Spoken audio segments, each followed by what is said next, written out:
So, ladies and gentlemen, I have a wonderful show for you today because we have a lot of topics that we need to discuss, obviously starting with the brand new kicker that is in Orchard Park, Michael Badgley. What does that mean for this team? How long will he be having the honors of being the Buffalo Bills starting kicker? And then I also kind of wanted to dive into a bit of 5 players that I would consider to be sleeper Pro Bowl candidates. I don't think any of these guys are going to be voted into the Pro Bowl because, quite frankly, anybody that has an internet connection is able to vote for the Pro Bowl. So, best piece of evidence would be that Shedeur Sanders is currently destroying Bo Nix in Pro Bowl votes. That should be evidence enough. And then afterwards, I wanted to show a little bit of love to one unit that I feel like the Buffalo Bills fans really don't acknowledge as much as they should. And damn, I'm excited to tap in with you guys this morning. As you're coming in, please do me a favor and hit that like button. And also, shout yourself out in the chat. Where are you tuning in from? What corner of the globe are you tapping in from? Always curious to see how far Bills Mafia and NFL fans truly extend. I need to give a giant shout out to our good friends over on Sleeper today, folks. Sleeper, hands down, the number one player prop platform on the market today. I have Thursday night football tomorrow evening. And if you want to put a parlay down, might as well utilize the free $20 you're going to get from signing up with Sleeper today using that description in my description. Wow, holy hell. I need coffee, obviously. Then on top of that, they are matching about 100% of your first deposit, all the way up to $100. A giant shout out to Sleeper for being a proud partner of the Dan Mitchell channel all season long. All right, let's go ahead and see where everyone's tapping in from this morning. Welcome into the show. We have Belgrade, Serbia is in the building. Eric, what's going on, man? Hope all is well in your neck of the woods. I could only imagine it has to be a little cold over there. Let's go, Dan. Joe, what's going on, man? Springfield, Massachusetts, Arkansas. What is going on? What's up, LFG Buffalo? London, UK, Chattanooga is in the building. Dwayne, my guy, what up, man? Hope all is well with you. Atlanta, Georgia is in the building. Dwayne Sano, what's up, man? Hope all is well. Fort Mill, South Carolina, Calgary, Alberta, Jacksonville, Florida, representing, man. What's up, brother? You know where I am. Hope everyone has had a great week. I had the opportunity of trying one of your seasonings yesterday, Eddie, and my God, it was the Mexican Q. My God, brother. So good, man. On Taco Tuesday, it really hit. Rochester is in the building. Tampa Bay 5. Tua has been benched. I saw that. Plant City, Florida. Go Bills from Kansas. Batavia, New York. Dallas, Texas. Go Bills from Miami. I love to see it. Me and the Hammer are in Granville, New York. Let's go per Adam. Tua is benched for Ewers. Let's go. I would not be too excited about Ewers. Ewers was a bum in Texas. I would be much more interested in seeing if Zach Wilson could actually do something about it. And now I suppose that begs the question, is Miami going to rip the Band-Aid off next year and just eat that contract? But Flicks, I'm happy for you. I suppose anybody could be better than Tua at this point, and I appreciate the super chat, my friend. Heck yeah, man. Brighton, New York is in the building.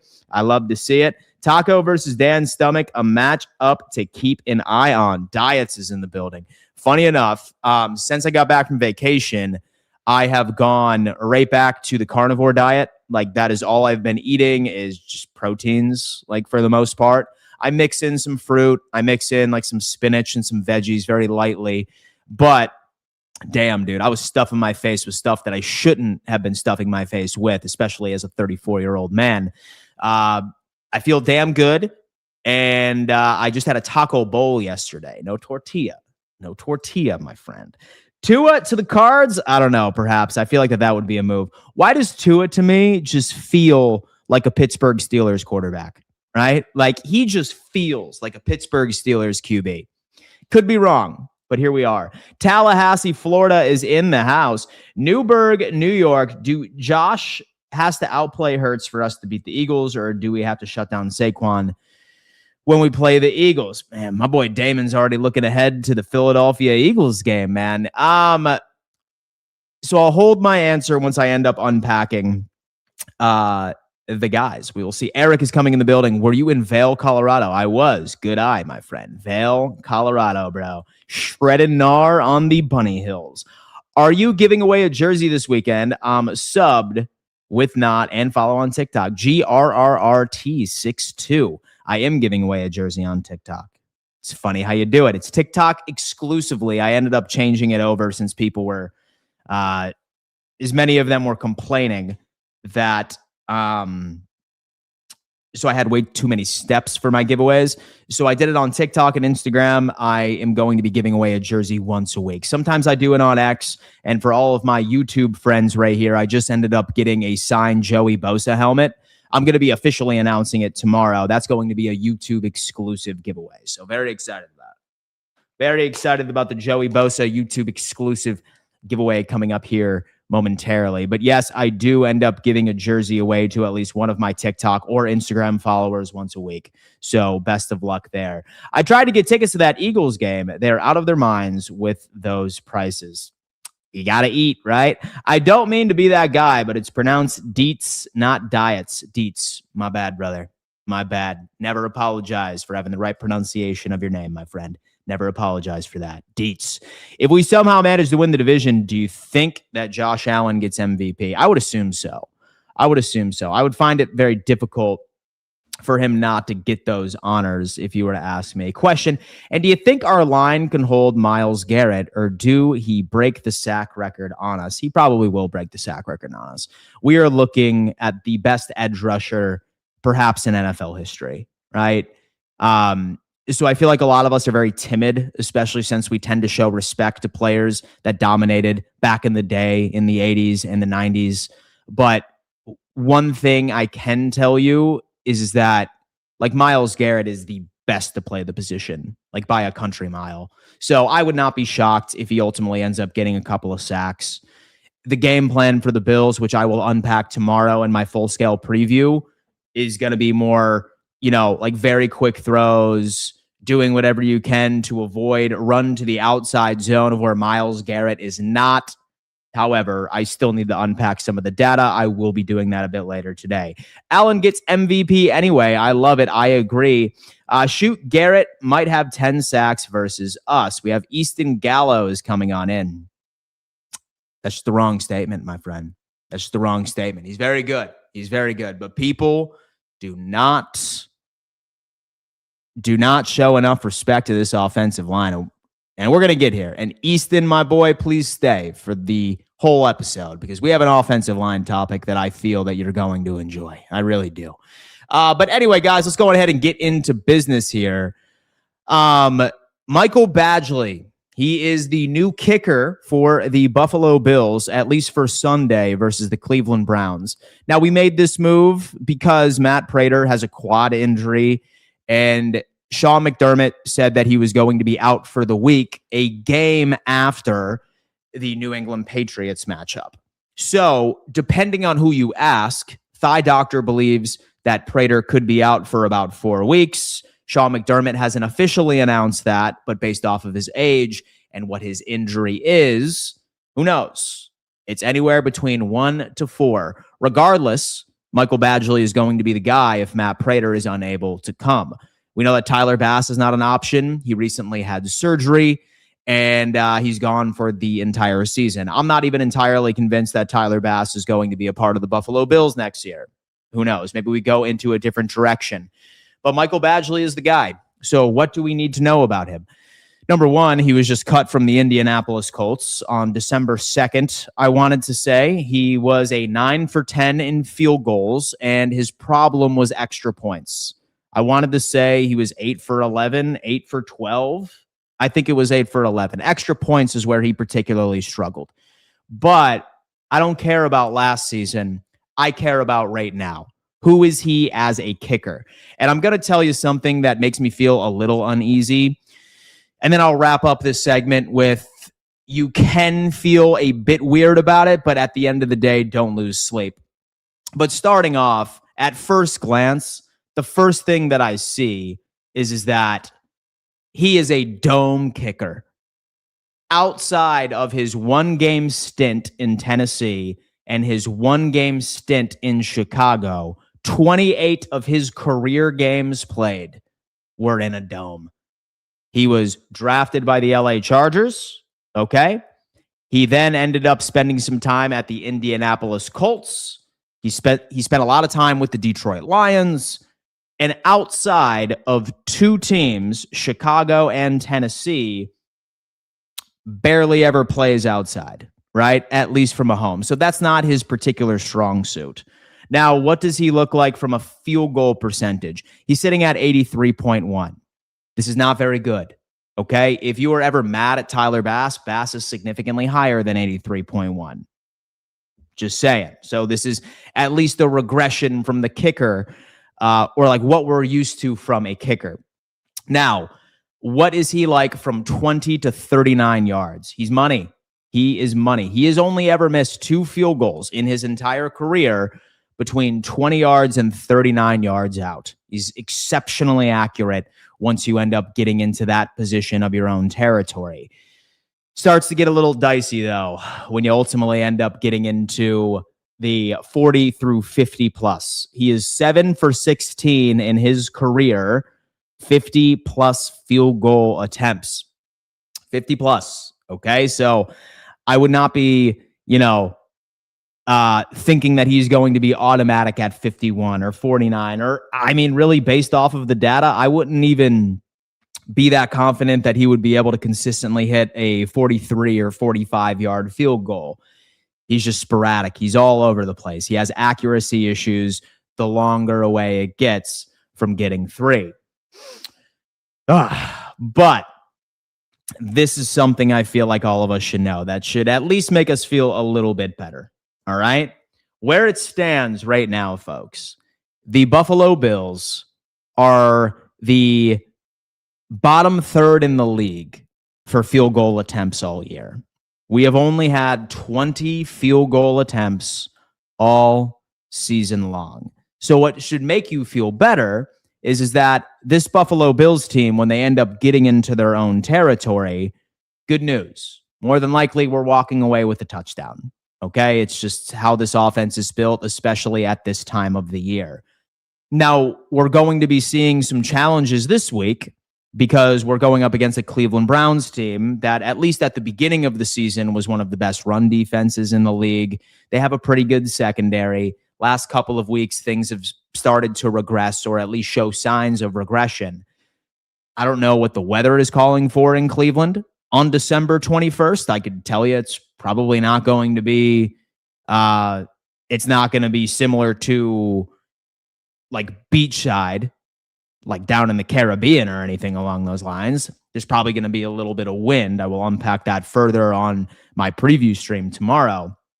But I think all we could hope for against the Cleveland Browns is that the Buffalo Bills offense can be as consistent as humanly possible and find the end zone more than Shedeur Sanders. It's just how it is. I'm not the guy that's going to feel confident when Michael Badgley is lining up for a game-winning field goal 45 yards out with 3 seconds left on the clock.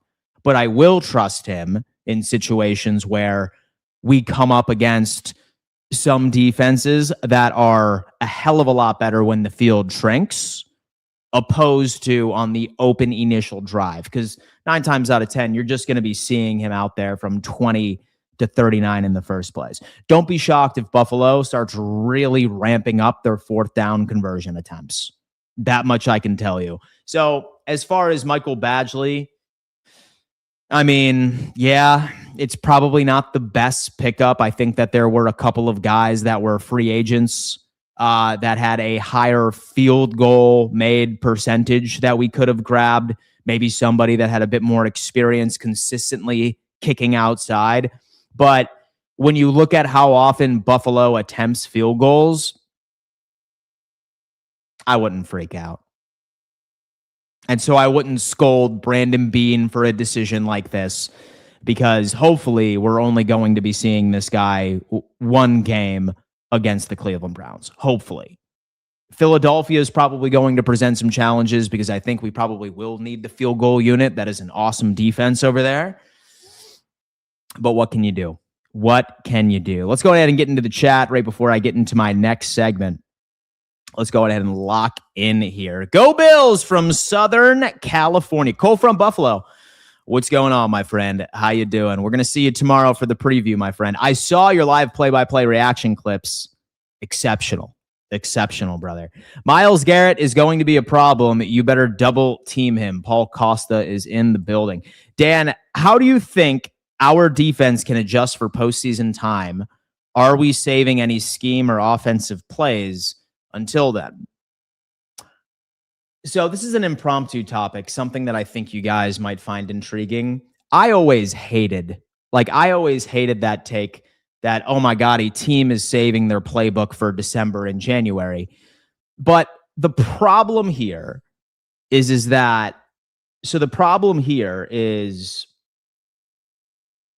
there you go. So the problem here is we're seeing data and evidence that perhaps may have been the thing. I ended up putting this out earlier on Twitter, and I think you might be able to appreciate this. I said I always hated the Bills are holding back their playbook take, but the numbers suggest they may have been doing exactly that. Now, what we have done since week 11, and I think we can all agree that the offense has looked a little different, okay? We have seen a massive uptick in play action, a 16% increase in play action. We have seen a plus 5.7% in screens. I know you guys hate screens, but surprisingly enough, we are the most efficient in screens. I hate the third down screens, but we are a very good screen team. We have seen a plus 6.4% in motion rate, and we have seen a plus 5.4% in RPOs. So while I hate that narrative that, oh my God, we're just saving our playbook, or like we're saving it for the second half, the data is suggesting that perhaps that was the plan all along. September and October just was not a big priority for this offense. They knew that they were going to play their game, and once the conditions started playing a factor, that's when things were going to start to open up. So yeah, dude, listen, I think that we've already seen an adjustment in how play calling has been, even with route concepts. You're seeing a lot more guys get vertical. Our tight ends are getting vertical. You're seeing Brandon Cooks be the clear out type guy, right? He's the kind of guy that actually runs the clear out. He's getting vertical. Like, you're seeing him on these hitch routes. Yeah, I do. As much as I hate to say it, I feel like we can see it. Good news. I told Thor I can only use the hammer on Sunday. You are welcome, Charles.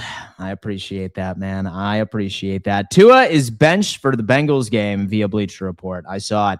I'm hoping Shedeur Sanders gets his welcome to the NFL moment this week. I feel like he already did last week, right? Like, he had 3 interceptions against the Chicago Bears. I feel like he has been officially welcomed in the league.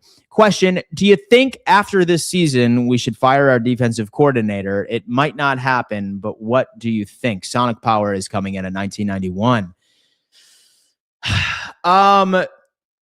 It really depends on who's calling plays right now. I would assume, and this is a theory that I suppose doesn't really have a lot of weight to it, but it is a crazy coincidence. Has anybody remembered the last time that the camera has panned over to Bobby Babich in the booth since week 6?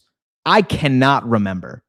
Maybe it's recency bias. Maybe I just wasn't paying attention while I was live play-by-play reacting, but I cannot remember the last time that I have seen the camera show Bobby Babich.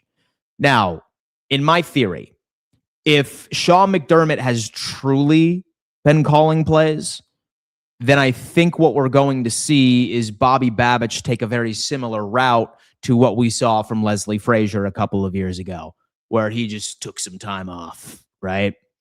Basically a quiet, respectful firing, right? Or a, hey, you should resign and see if you can find another opportunity. And then we would see this team shop around. I know that Joe Brady has been public enemy number 1 for quite some time, but say that he doesn't get a head coaching position somewhere, I think he's coming back like next year. As far as points per game, this Buffalo Bills team is still top 5 in points per game. We are solid offense, EPA-wise and DVOA. And who knows what the hell he would look like once you end up drafting a solid wide receiver in the drafts. In fact, that's what I want the Buffalo Bills to do. And so I want us to go out and make a trade for a wide receiver. I do want to see us also draft a wide receiver relatively early coming up into this draft.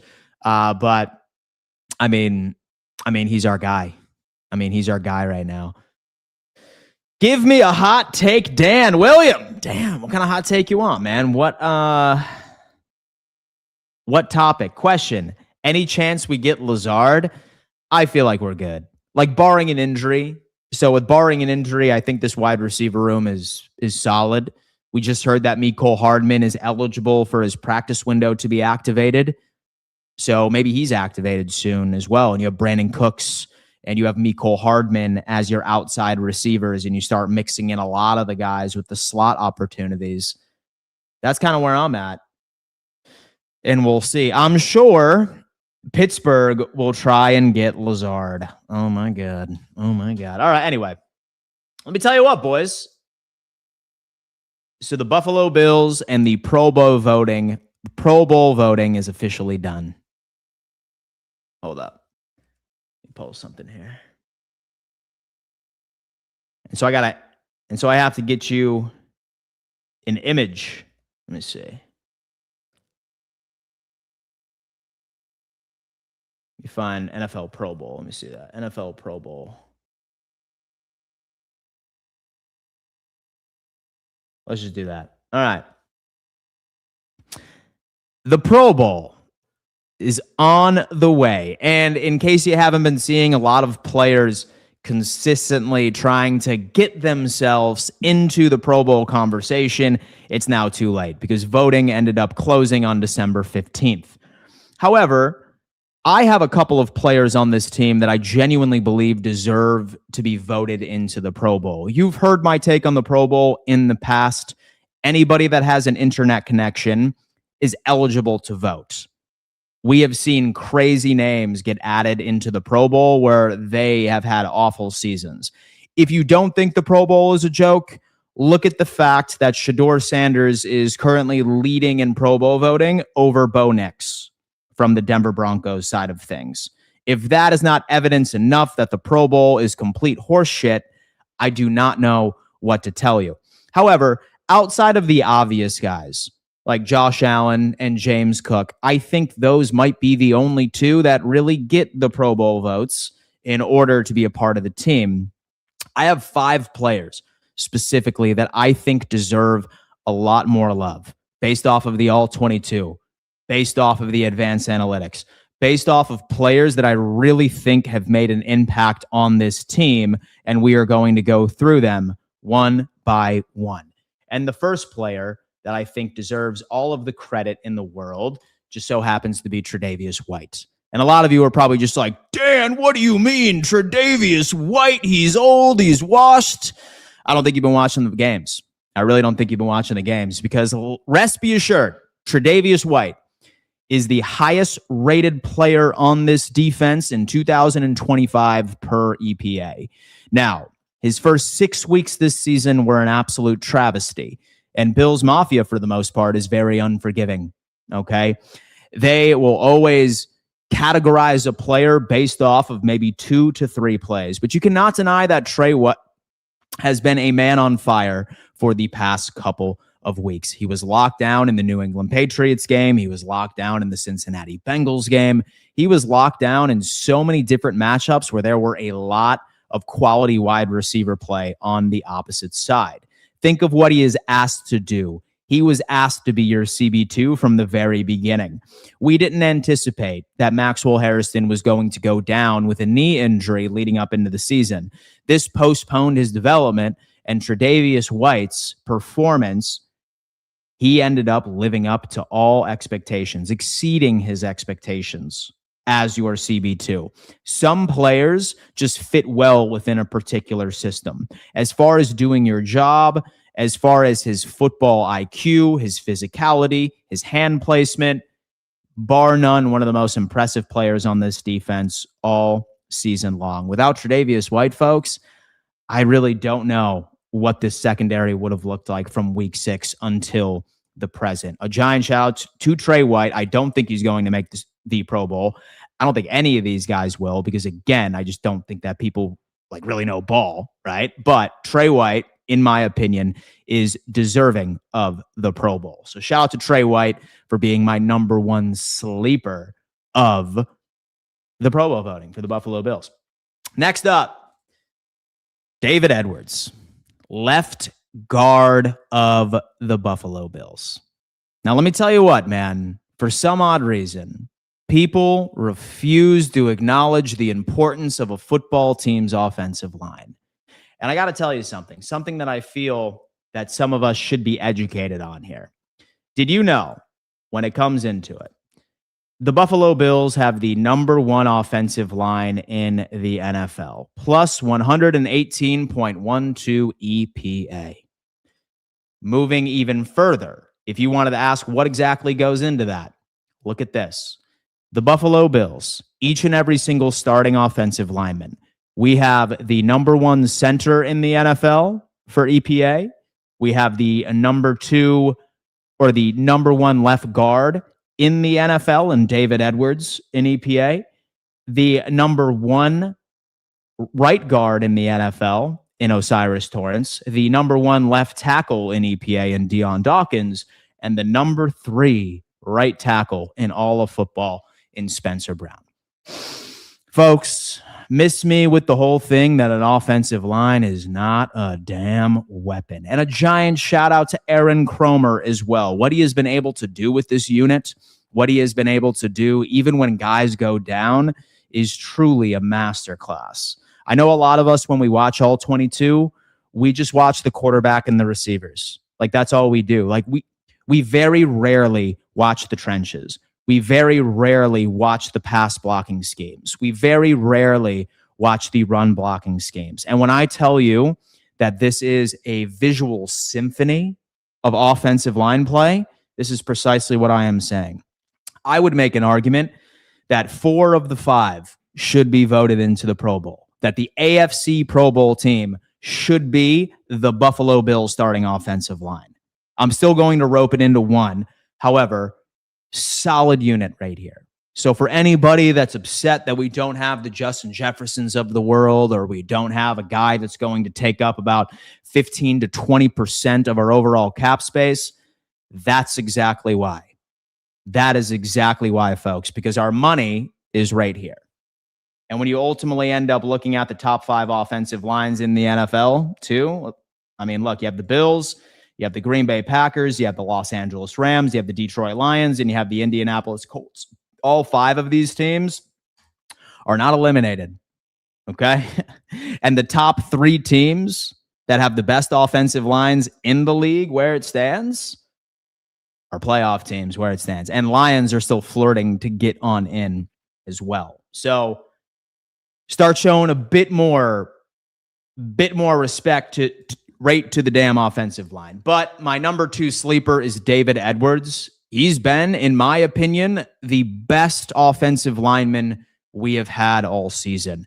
Him and Connor McGovern are neck and neck, but this guy has been deadly in pass pro. He has been deadly in run protection. He is the man. He is solid. I think that he's not getting enough credit. This is going to be an intriguing offseason because where it stands, David Edwards and Connor McGovern, both of those guys are technically free agents. Do we ultimately end up signing him or signing Connor McGovern? Because I think that we can only do one.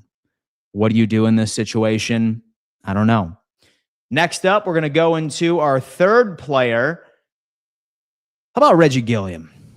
Why does Reggie Gilliam not get the love that he deserves? Let me tell you what. Not only do I think that Reggie Gilliam deserves to be in the Pro Bowl, I think that Reggie Gilliam deserves to be in the conversation for first team or bare minimum second team All-Pro once the NFL honors comes around. Reggie Gilliam is such an important piece to this offense in 22 personnel. He is a dynamic blocker. We even started utilizing him as your lead blocker in kick returns starting last week against New England. Why do you think Ray Davis was at bare minimum getting the Buffalo Bills to start on the 44-yard line or damn well near their own 48. Reggie Gilliam was an interesting wrinkle added to this squad. And he is a tremendous fullback. He has the chops in receiving. He's a great blocker. I feel like he deserves to be a Pro Bowler. I really, really do. I wish that I would have done this segment a couple of days ago so that I could have at least, forced all of the Don Mafia to go out and vote for these guys. But Reggie Gilliam, far more well-deserved, needs to be a part of this Pro Bowl team. Shout out to Reggie Gilliam. Next up, how about my boy Shaq Thompson? Psh, man, baby. Shaq Thompson. Funny enough, you heard that Tre'Davious White was the highest rated player on our defense so far this year, EPA-wise. You were looking at the second highest rated player on the defense so far this year in Shaq Thompson. Shaq was asked to fill in for an injured Terrell Bernard nearly all season. And depending on who you ask in the Bills Mafia, some of us might be under the impression that Shaq Thompson better than Terrell Bernard based off of what he has been asked to do as your Mike linebacker. He's quality in coverage. He is quality in run defense. He is a tremendous tackler. He has made so many incredible plays for this team. And I think he also deserves to get the Pro Bowl nod at the ripe age of 32. He is a game changer. And how many times do we remember when our depth at the linebacker position was so thin, like years ago? I still have nightmares of having AJ Klein come off of the couch and fill in for an injured Matt Milano, right? Now that we have Shaq Thompson out in the field, with the linebacker room has not really been much of a concern thus far this year. Shaq Thompson has been such a crazy contributor to this defense, and I feel like he needs more recognition and love. And last but not least, the fifth player that I genuinely believes to be added to the Pro Bowl. Let's talk about our good guy here. How about Dawson Knox? How about Dawson Knox as my fifth sleeper player to make the Pro Bowl? Guys, a big narrative around Dawson Knox all offseason was that why did we pay him all of this money? Well, let me tell you what. With Dalton Kincaid being in and out so far this season, this guy has been an absolute lifesaver. He's been an absolute lifesaver, man. Dawson Knox, he's getting vertical, right? He's making an impact in the receiving game. He is a tremendous blocker. We already know this. He is, hands down, a big piece to this Buffalo Bills offense, and he would be my fifth sleeper. Speaking of tight ends, I put this out yesterday, and it's not good for most of the people that have these narratives of, oh, God, like Josh Allen has no help, which is complete and utter bullshit. It is complete and utter bullshit. He has all the help in the world. He has all the help in the world. I already showed you, right, that Josh has the number one offensive line in the NFL. Let me tell you this. How about this? So the Buffalo Bills have the number one tight end room in the NFL. Number one based off of advanced metrics. Have the number one tight end in the league, DVOA, Dalton Kincaid. Second in EPA per target, third in EPA. And then Dawson Knox is the 10th best tight end in the NFL per DVOA.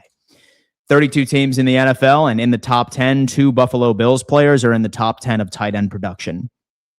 Good God, man. That's crazy. And then on top of that, you got to add James Cook into the equation, who is on the cusp of beating Jonathan Taylor in rushing yards by the end of the season. I think that he gets there. And to be honest with you, so the whole thing that Josh has zero help, I hate that. It's some lazy ass narrative. Number one offensive line, number one tight end room in the NFL. And then also add Jackson Hawes right into the conversation with limited snaps. He's also in like top 15, top 10. So that's nuts. James Cook on top of that. I mean, come on. He has all the help on the face of the planet. It's just what it is. But that is my Pro Bowl honors. Number one sleeper is Tre'Davious White. Number 2 is David Edwards. And I'll be honest with you, I think the entire Buffalo Bills starting offensive line should be the offensive line for the AFC team in the Pro Bowl, as mentioned previously. We have Reggie Gilliam as the fullback who deserves it. I think Shaq Thompson also deserves it. And then I think Dawson Knox also deserves to be a part of the conversation. But We know that the Pro Bowl is open to just about anybody. So more than likely, we're only going to be seeing Josh Allen and James Cook added to the Pro Bowl roster. But at the end of the day, who cares? Because you want to know why? Nobody's participating because the Buffalo Bills will be prepping for their Super Bowl matchup against the LA Rams or the Seattle Seahawks that week anyway. So it doesn't even matter. However, I hope you enjoyed that segment. Let's go on ahead and get into the conversation. Let's see. Joey Bosa, just because he's better than Van. Wow, look at that. Bring back Knox next year. I think he's technically still under contract. I'm going to have to double check. And do you think Dalton Kincaid could line up as a wide receiver? I mean, he basically already does. He basically already does, right? So here's the deal.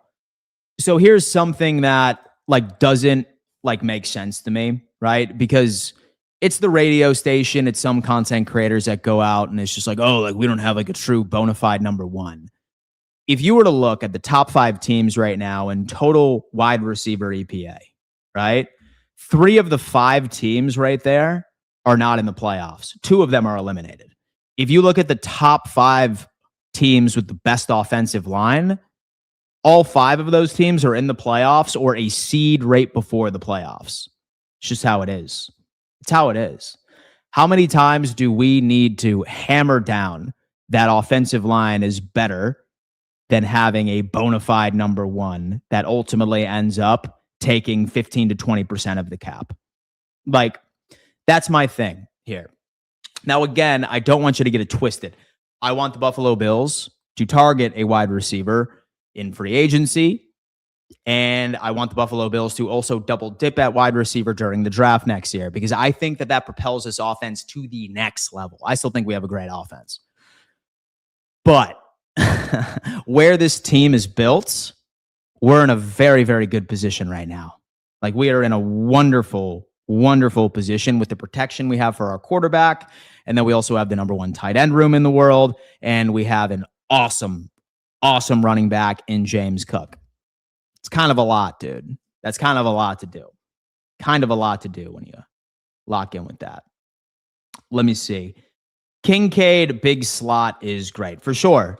So when Kincaid lines up in the slot, he lines up outside. He lines up quite a bit, man. Is there any updates or info on the apparent Brandon Cooks injury? I haven't seen anything since Sunday. No updates as of yet, but Sean McDermott will be speaking to the media, I believe. We'll be speaking to the media, I believe, in a couple of hours, and we should get an update there. I wonder what that looks like. Statement. All the talk about how the Bills have a bad wide receiver group. Of the wide receiver groups in the current playoff pool, what group would anybody consider to be really good? I see none. It's kids that play too much Madden, no bones about it. It's kids that play too much Madden that think that having a wide receiver that eats up 15 to 20% of your cap is truly what it means to win a Super Bowl, right? It's just kids. It's just kids who think that, really. Here's the deal. I always tell people that data in my eyes is always going to outweigh film. Not because you don't get the same information from film. Because here's the deal. Nobody in this chat right now is watching every single snap of all 22. Nobody is. And if you are only watching it from your favorite team. And more than likely, you are only watching it from quarterback to wide receiver plays. And even more likely, you're only pulling up plays that were top of mind to you. So you're probably only pulling up the super negative plays like interceptions or the fumbles. And you're probably only pulling up the crazy highlight plays and you're reacting to it. A step further, you're probably watching people react to film, right? You're probably logging on, finding a film review channel. And the film review channel is only going to be pulling 5 to 6 plays per game, right? And when it comes down to it, that's what, 10% of the game, 15% of the game. And you walk away drawing a conclusion based off of sometimes blown coverages, miscommunications. And you think that guy sucks just based off of 2 plays I can remember. It's not the case. Why I like advanced data is because you're going into FTN or you're going into like the DVOA or PFF, for example. These are companies that watch every single snap of all 22, every single one. And they're not just looking at quarterback and wide receiver.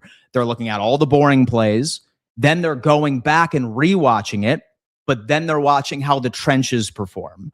Then they're watching, okay, this team is operating off of 11 personnel. Let me see how they operate out of 11 personnel. Let me see how they operate out of 21. Let me see how they operate out of 22. So that whole thing where people like just base their takes off of highlights, they base their take off of 6 or 7 all 22 clips. That's why I say, look at the data if you truly want to know who this team is on a consistent basis. That's how I look at it, because I don't have time. I don't have time to look at every single snap of every single team in the NFL once and then go back and watch it from a trenches perspective, then go back and watch it from a personnel, a run fit perspective, a particular against coverage perspective. That's why I always end up locking into it. That's just what it is. Dan, my favorite wide receiver double dip I do for mock drafts is Denzel Boston and Bryce Lance for our Buffalo Bills. I'm not a big Denzel Boston guy. He's like your go ball, like he's like your 50-50 contested catch sort of dude. His route tree is not particularly where I want it to be, but I haven't really had a chance of unpacking many prospects at all from the draft. I will get there here shortly. Let me see. Dan, how much does NFL Premium cost in order to watch all 22 film? 20, I think, like 20 a month. It's NFL Pro. So it's $20 a month. It's from NFL Plus, but they have NFL Pro for all 22. I think it's around $20 a month. I could be wrong. What non-Chiefs or Patriots team won a Super Bowl with subpar wide receivers in recent memory? When your only tangible examples are 2 dynasty teams, that's not really a compelling argument for not needing wide receiver talent. Walter S. But here's the argument, right? Give me the top 5 teams in the league right now that have the best wide receivers. Like top 5 teams. In fact, what I'll do is I'll go on ahead and I will say, give me the top 5 teams in the past 5-year span of best wide receiver rooms and how consistently have they been a quality playoff team. You're probably going to talk about the Bengals, right? So you're probably going to talk about the Cincinnati Bengals, right? Okay. Yeah.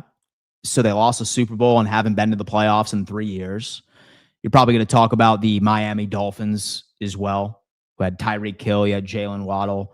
I'm trying to think of some other teams that have like a really, really damn good, consistent wide receiving core, right? Like look at all the teams right here. Look, ESPN standings. And don't get it twisted.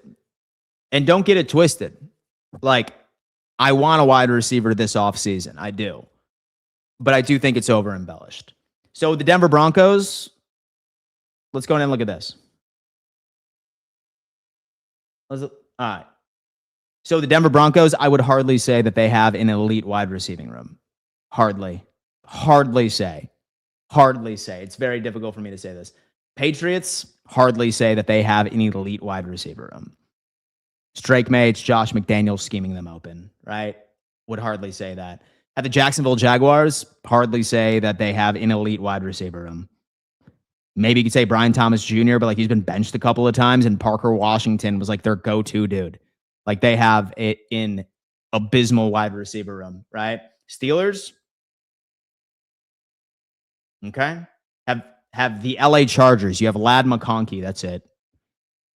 And no tight end play, right? Like maybe Gadsden, but like he's been hurt, right? Shitty offensive line. In fact, this is a perfect example. Shitty offensive line over in LA. Have the Houston Texans. You have Nico Collins, right? Like last year, you had Tank Dell, you had all of this, whatever. But like Like what it is that like you look at all these teams right here as far as offensive line play, top 5 offensive lines in the NFL where it stands right now are either in the playoffs or they are flirting to get in. So I will always say that my money is going to be spent toward an offensive line that has 4 of the top ranked players at their position rather than me going out and buying somebody at free agency. Like that's what it is. That's my overall thought process. And there are no good wide receivers this year in college. I'm sure there's probably a couple that are semi-decent. Having a top wide receiver is a huge plus. It's not everything, but if you do watch the TDs given up to the Browns' top CB, they are all true wide receiver ones except for one. Very interested to see what they do against tight ends. That's just what it is. Josh is holding it together, and we might win it all, but we still need a true number 1 wide receiver. Okay. Who we bringing in? So who we bringing in, man? Like it's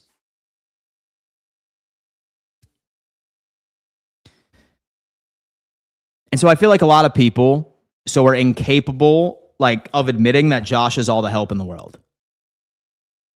Like people are truly incapable of admitting that. Like truly. Like truly incapable of admitting that Josh is all the help in the world. Like, guys, like we have a running back that is second in rushing yards. He's probably about to be number 1 by the end of this week. You have Dalton Kincaid and Dawson Knox and Jackson Hawes are probably the best tight end room in the NFL. Have Khalil Shakir, who is number 3 in the NFL for yards after the catch by a significant margin. And you have the number 1 offensive line in the league. Like number 1. Number 2 is 10 points below the Buffalo Bills. So this whole thing that Josh is doing it all himself is just tired. Like Josh is still the best quarterback in the world, in my opinion. He's the best quarterback in the league. But stop. Stop saying that, right? That's me. Dan, what is the best scenario where we could avoid the Texans? Only team that scares me. You just better root for Duval, baby. You better root for Duval. It's just how it is. How's Buffalo's cap going into next season? It's better than previous years. It's better than last year's. I don't think that the Dolphins backup can win versus the Patriots. No, it's not. We're going to be a wild card. I don't think we need a true number 1 wide receiver, but we need at least a few wide receiver 2 level talents because the team has none. Shakir is a wide receiver 3 and has the ability to play like a wide receiver 2 at times, much like Gabe. He's like 14th in separation in the NFL right now with Khalil Shakir. Like, what is your categorization of a wide receiver 1, 2, and 3? Like, what is it, right? Like, you would probably want your wide receiver number 1 at the very least to be in the top 32 of like metrics, right? Like that's what it should be. Somebody that gets the most targets, somebody that has yards, somebody that has yards after the catch, somebody that has separation statistics, and Shakir is there. Like people make the mistake of saying that a slot receiver is not a wide receiver number 1, and that's just false. It's just false. Like so many teams have slot guys as their wide receiver number 1. Stephon Diggs is largely a slot guy, right? You have Amon-Ra St. Brown is a slot guy. He's a wide receiver number 1. So I feel like people think that a wide receiver number 1 needs to be a perimeter guy. That's not the case. It's Madden stuff, really, at the end of the day. It's Madden stuff at the end of the day. Dan, and do you believe playing against the Browns this late in the season will affect us in the playoffs? Because every game thus far has been challenging and pushing us to the limits. Will this make the team more laid back? No, I don't think so. I hope not. I really, really hope not, man. That's just what it is. No, that's no skill players. You don't have any help in the skill position. No, that's not skill. So a running back is not a skill player. And so a receiving tight end is not a skill player. Like, what are you talking about, dude? Like, what are you talking about? Respectfully, of course. This dude loves sniffing his own farts. Let me see a selfie of you, fool. And so I want to see that receding hairline. Question is in here. Question. Are you still a big fan of Brazel, Dan? And do you know if he is declaring for the 2026 draft? I'm a big fan of Brazel. And so I'm a big fan of Brazel, but I am not sure. Like I said, I'm going to be waiting for this. Let me see. So I think we need Josh Allen to play consistently for the rest of the season, not because of a wide receiver. And so I think we need Josh to play consistently. Exactly. And the only difference from last year to this year was that Josh has seen a significant uptick in him turning the football over. That was the only difference. And so I'll continue to do that. Dan, I love you. Thank you so much. I love you as well. 49.5 subscribers. 49,500 subscribers. Hit that bell, fool. Thank you so much. Yeah, guys, we are so close. So close. So damn close to 50,000 subscribers. I think that we're actually going to get to it on Sunday during my live play-by-play reaction. Let's get into it, man. Look, guys, I'm a Pats fan here. Most of the time we got a Super Bowl. We never had a number one tier wide receiver doing it. And with Edelman was as close as it came, and we had Randy Moss and didn't win it with him. Yeah, like it's just brain rot. It's brain rot to me. And so when people think like, oh yeah, dude, like we need all right. Yes, I acknowledge that I want a wide receiver, like an X wide receiver from free agency and also the drafts. But like people act like no team has a chance without one. Like no team has a shot without one. It's pretty crazy. We have Square Table Mike is coming in saying, talking about wide receivers right now equals tired. And talking about Josh and the Bills proving you right again, winning when they don't turn the ball over equals wired. For sure. For sure. I stand to be the one that was correct. I stand to be the one that was correct. And you know what? I'm not going to take any victory laps. But how many people, how many people remember all the shit that I was getting for the past couple of weeks when I was saying the reason the Bills were losing games was because Josh Allen was turning the football over?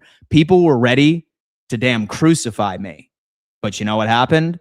Past couple of games, past 2 games specifically, no turnovers. Guess what? Won the game. 30 plus points, by the way, both games. And so with our shitty wide receivers. Okay. All right. Yeah, look at that. I don't like to be right. I just am most of the time. Statement, I think number one plays every play as if they are getting the ball. Absolutely. Dan, I think we just need to keep using our tight ends. They can get open and can do lots of damage when they get the ball. I totally agree. Did you notice Shakir catching balls further than behind the line of scrimmage last game? For sure. You're seeing average depth of target of him slowly start to increase. And as much as I hate the narrative of the Bills were holding back until December, it's suggesting that it might be. Dan, well, Chris Bell was my guy. I thought really fit what we needed in a wide receiver, but he tore his ACL. Sorry to hear that. Dan, only one 5-seed team has made it to the Super Bowl and won. In your opinion, does the AFC 2025-26 have similarities to the NFC 2020 and 21 season where Tom Brady's Bucks took that year's conference? Only a 5-seed team has made it to the Super Bowl and won. Yeah, dude. So when I look at it like this, right? And we actually unpacked that on yesterday's stream. So when it comes down into quality quarterback play, like we have the best quarterback in the AFC that's going into the playoffs. Like no questions asked. It's by a pretty significant margin. Trick is coming in saying, how do you think the Bills defense could fare against the LA Rams or Green Bay? I also thought I saw that the LAR defense is 4th in the league per DVOA. I recall correctly, but I could be wrong. You are correct. The Rams have a very good young defense. Seattle's defense is better. And so in my opinion, and that's not to discredit anything from LA because they are also very, very good. I cannot wait for that Thursday night football matchup. You have no idea. As far as Green Bay, boys, look, so the Green Bay Packers, they have a pretty bad secondary issue, and they did have a pretty bad secondary issue this offseason. Why it looked decent or why it's not a conversation anymore was the impact that Micah Parsons brought that defensive line. He's out. So I have a feeling that Green Bay, I think that they're set up to start allowing a lot of points in these next couple of games. It's bad. Like losing out on Micah Parsons is such a dagger. It's insane. You will get to 50K. Thank you so much. I appreciate that, man. Thank you so much. I'm hoping for 100. I'm hoping for 100, man. We're going to see. Put me in, Dan. I could kick a 50-yarder. Could you, brother? Could you, man? I'd love that. Bills will lose the Super Bowl on a missed field goal. Don't say that, Joe Rist. Don't say that, brother. We have Queen is saying, and so I knew people were being annoying when freaking out right over that wide receiver thing on Bean. And it's funny, too, because all the people, and so that were bitching, you were to ask them who they would have drafted instead before the draft, not after, because hindsight's always 2020. But like you were to ask them who they would have drafted at that point or who they could have realistically traded up for, they probably would have mentioned a name that was absolute ass, right? Like, look at all the people that said, oh my God, we should have got Xavier Worthy instead of Keon Coleman. Brain rot, because he sucks too. He's so bad. So Worthy was a one-hit wonder.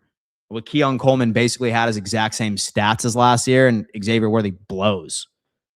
And so people are just like so enamored with like the 40-yard dash. Like, oh my God, dude, I need a guy that runs a 4.3. My God. Come on, dude. Oh my God. If anything, you should be mad that we didn't get Ladd McConkey. That should be the only move that you should be upset about. We have Jesse. And honestly, as a Pats fan, I hope we play Buffalo in the playoffs. I think that it would be the best game in the playoffs to watch. I totally understand. Tua just got benched. Should have a great roundtable tonight, not to mention Colby is going to get it. Colby is actually graduating from journalism school today. Applaud to Colbs. Applaud to Colby, my friend. He's official. Sports journalism degree for Colby. Everyone always forgets that he's young. He's like 22. Who would have known? Who would have known my boy Colby was 22 years old? Crazy thought, right? But he's graduating. We're very proud of him. He is not going to be there today. It's going to be myself. It's going to be TD and Richie. And we will troll TD. That much I can promise you, right? And they kept mentioning names we couldn't even get. Yeah, dude, it's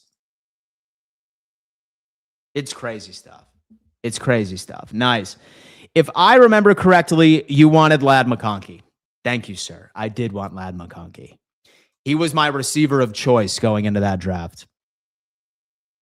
Congrats to Colby. I know, right? Weather shouldn't be a thing Sunday at this point. It's a little windy, but large side to the stadium keeps wind at a minimum. 34 degrees and partially sunny. I love that. Let me see. Dan, my only issue with Chris Brazzell is he's only a deep ball wide receiver, and maybe that's just how Tennessee uses him, but I don't hate taking him in the second round. I'm interested. Like I said, I typically don't really start unpacking these prospects until I get to the Senior Bowl.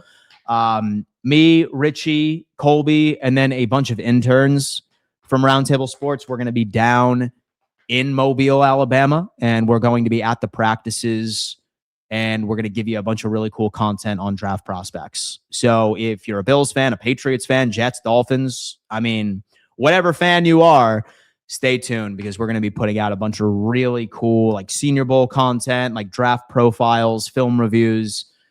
We're going to keep you locked in all season. Let me see. Victor is coming in. Are you going live on Roundtable Sports? I am going live on Roundtable Sports, my friend. We're going to have the AFC East Roundtable this evening. And by the way, guys, and so I have a really big question for you. Please put a 1 in the chat if you have ever tuned in to our Fourth and Forever. Let me know if you have. It is your daily NFL news show on the internet, Monday through Friday at 2 p.m. EST. It's me, Richie, and TD, and we unpack everything going on in the NFL. If you have, let me know. And please do me a favor. It's actually in the description, I want to say. It could be. I feel like I need to put it in the description itself. But this Roundtable Sports channel is the main network channel where we ultimately end up having just like your daily NFL news show. Really would love for you guys to start tapping in. We cover everything in the league. It's not just AFC East teams. Funny enough, we actually try to avoid AFC East teams so that we can save it all for the AFC East Roundtable. But yeah, guys, definitely go check that out. I don't plug this enough, and I should. And so I'm a terrible business owner. However, we have a show for each and every single division. We ultimately ended up finding a top YouTuber for each and every single team. And all they do is that they just argue with each other about their division. This is the NFC North Roundtable, which is a very super popular show. We have the NFC West, which is absolutely nuts, man. You should see some of the views that they get. These NFC West fans are going nuts. Our Seattle guy right over there, he has like 30,000 subscribers. Rams has about the same. 49ers guy, you have Z-Bot as your host. So we have a roundtable show for each and every single division. If you're ever curious to see what the dynamics look like for each and every single one, just go check it out, man. Go check it out. It's good stuff. We even have the AFC West. In fact, I'm kind of curious to see how the Chiefs guy looked. If Marcus was upset about those damn Chiefs, man. Damn Chiefs, dude. He's not getting it, man. He's not getting it. This will be my first time listening to you. I love it. Yeah. Y'all need merch. We do have merch, but we haven't launched something new like in a long time. It's a roundtable. It's a round. And so I'll find the link and I'll give it to you. It's been a while since I've done it. That's what I've seen. He was sad last night. Chris said he was sad. Relax. He said, relax. Keon is a stud. I love it. All right, boys. That's going to have to do it. And so I love each and every single one of you. Thank you so much for tapping in on another edition of the Don Mafia Report, live Monday through Friday at about, 10:30, like EST, 10:15, one of the two. As long as you have bell notifications on, folks, you're always going to be tapped in when I'm here. Thank you so much. I appreciate you, and we'll see you soon. Peace.